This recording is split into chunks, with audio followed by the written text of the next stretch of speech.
Hey everyone, today we're doing another zipper skills video. I am going to be showing you how to install a zipper that has a tab at both ends. This style of zipper installation is suitable for bags that have a top zipper closure.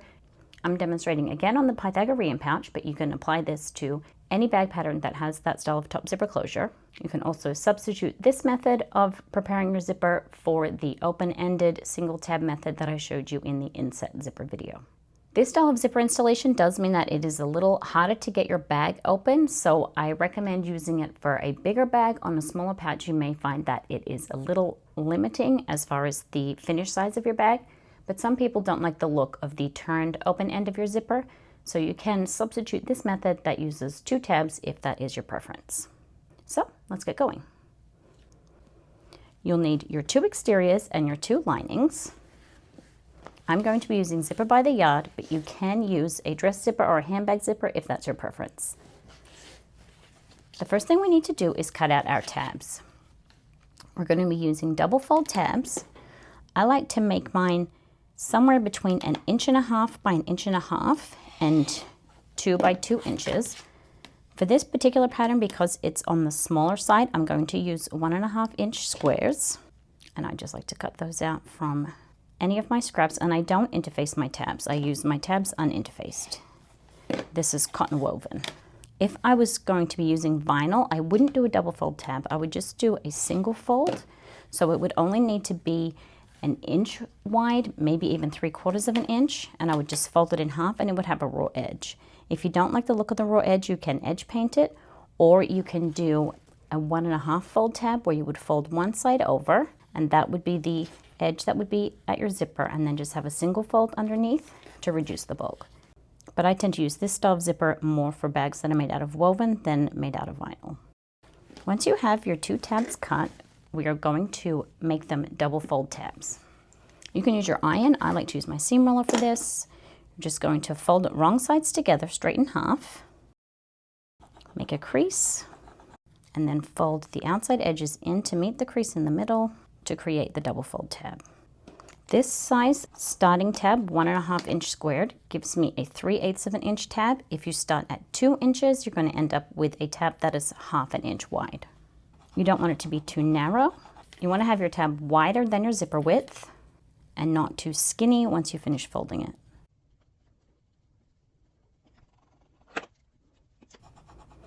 Now that we have our tabs finished, we need to determine the correct length of our zipper. If you don't already have your zipper pull installed, go ahead and place that now. And I like to start with one straight edge, and I'm going to cinch the end of that zipper tape just to stop it from fraying. And I'm going to put the tab over the first end. It doesn't matter which end you start with at the moment. And place my clips. And now I'm going to work out the correct length for my zipper. I'm going to be using my exterior piece to work out the correct length so I can set my linings aside for the moment. And I like to use a measurement that is 1.5 inches shorter than the width at the upper section of where I'm installing my zipper. So for this one, that width is about 8 inches. So I want my zipper tape to be 6.5 inches. So I'm going to be trimming it right here. The reason that I like to have it 1.5 inches narrower is so that when I am sewing together my bag, I have 3/4 inch at either end, and that will give me enough space to sew my side seams and poke out the corners so that they sit nicely on my finished pouch. This is a nylon zipper, so I can just cut straight through the coils. Once you've trimmed that to size, place your tab at the other end. Double check that you're happy with that. Considerations if you're going to be using a dress zipper or a handbag zipper are where your stops are. You want to make sure that the length of your coils is the given length that you have calculated for your bag pattern. So if you need 6.5 inches, you need to have 6.5 inches between your zipper stops. This section at either end is not going to count in that measurement. I prefer to use a zipper that is a little bit longer so that I can cut the stops off. And what I also like to do is baste the open end of my zipper. So before I cut it to size, I put some basting stitches at the end, which would look like this. And then when I am ready to install my zipper, I will take my tab, I will cut just beyond where those stitches are, and then clip the tab around the end, and then I can measure the correct length for my zipper. So for this one, if I was going to cut it at 6.5 inches, I would cut here and then put a tab at the other end. And then you can continue with your installation the same way as you would if you're using zipper by the yard that is closed at both ends.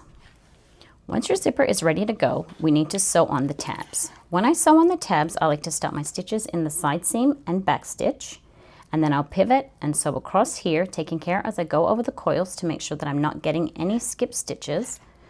I have a hump jumper and a stiletto that I use if I need to make sure that I'm getting even stitches and to help that material to hug around the coils as I'm going over the zipper teeth, and then I pivot again at the other side. And you're going to do the same thing at both ends of this zipper, using a longer stitch length and a 1/8 of an inch seam allowance. My tab is wider than my zipper tape, so I'm going to be pivoting so that my side stitches are in line or just inside where the edge of my tape is, so that it can trim down my tab after I've sewn them on.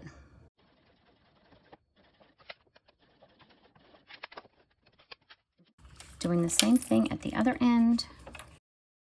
You want to make sure that the folds are sitting on top of each other so that you're catching both sides when you're sewing on your tab.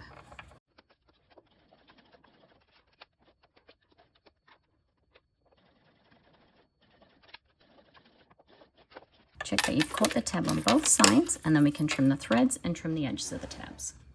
Trim your threads and trim the edges of the tabs so that they are in line with the edge of your zipper tape.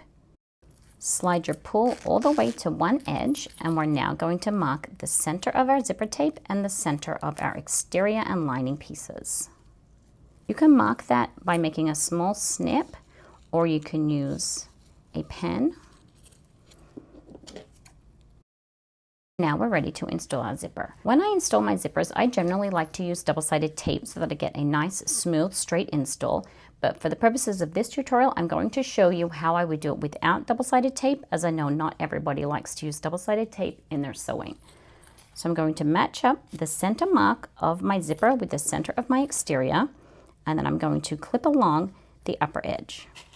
Your zipper tape is right sides down on your exterior. And what I'm now going to do is go over to my sewing machine, and I'm going to baste the first side of my zipper in place.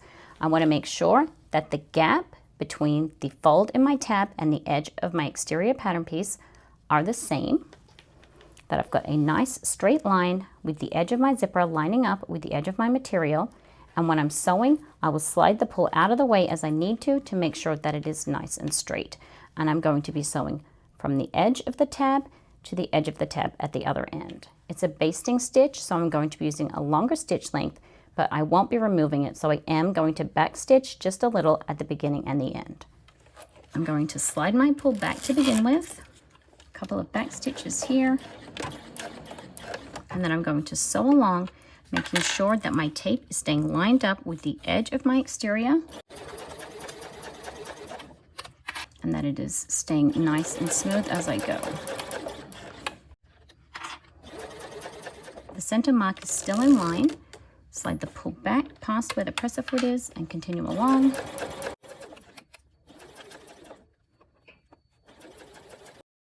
And back stitch again at the other end. Working with the second side of the exterior, I'm going to baste that in place too, lining up the center mark and working from the middle out to the edge. Slide the pull again as needed to get a nice straight line. Check that I have even spacing at either end, and I also like to check that the lower part of my bag looks like it is lined up. If you have a straight side seam, you can check that the side seams are lined up and straight at this point too. Something else you can do if you are finding that you are having trouble getting even spacing is just make a mark with a removable ink pen to measure where you want the fold in your tab to be. So if it's going to be 3/4 of an inch in from the edge, you can just make a little mark there so that you have a reference point for the installation of your zipper tape. And once you're happy, you can baste the second side of your zipper to the second side of your exterior. Sewing the second side the same way as we did the first.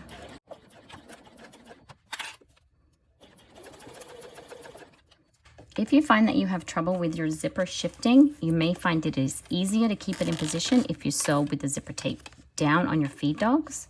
I am sewing this way so I can see when I get to the end, but you can sew it the other way. And it also doesn't matter if you baste beyond where those tabs are.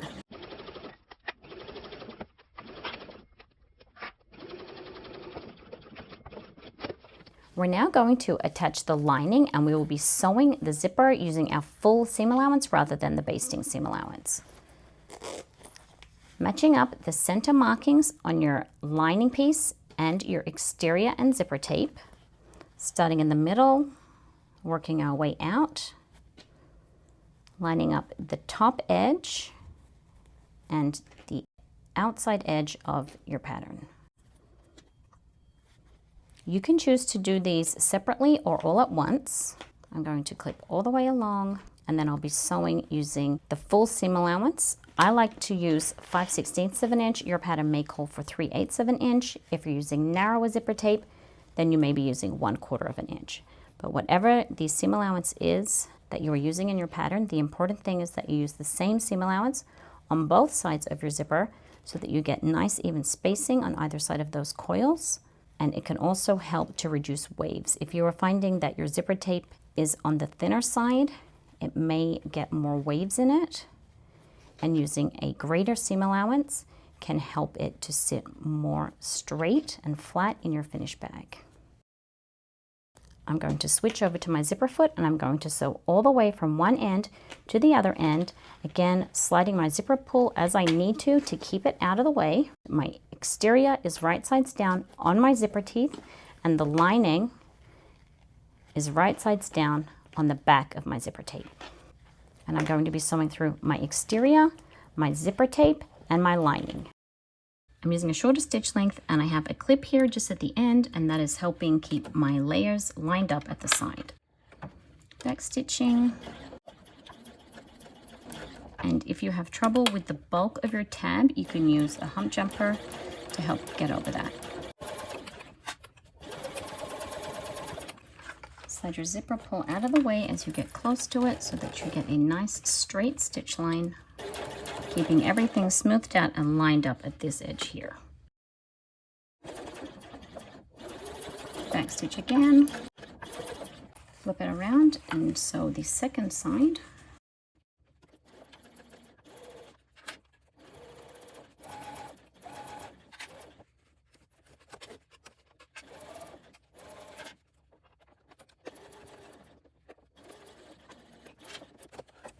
Trim your threads.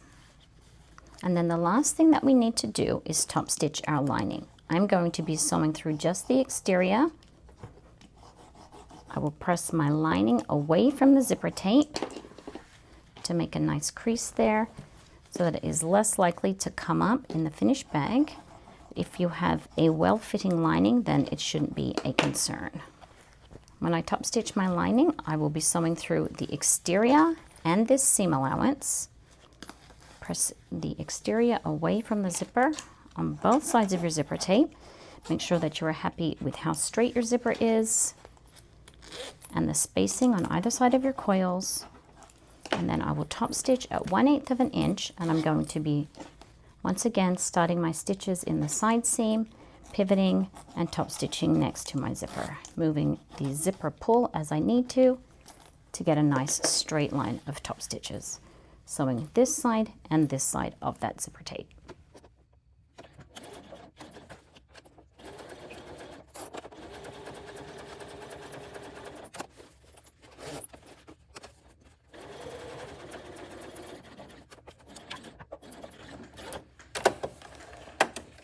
If you did want to top stitch your lining, make sure that you are keeping your top stitching just next to the zipper tape, not going beyond where the tab is, so that you still have room when you're sewing your side seams to get a nice straight line to give you a nice neat corner on your finished bag. And I'll make sure that there is a link to my video that shows you how to do that.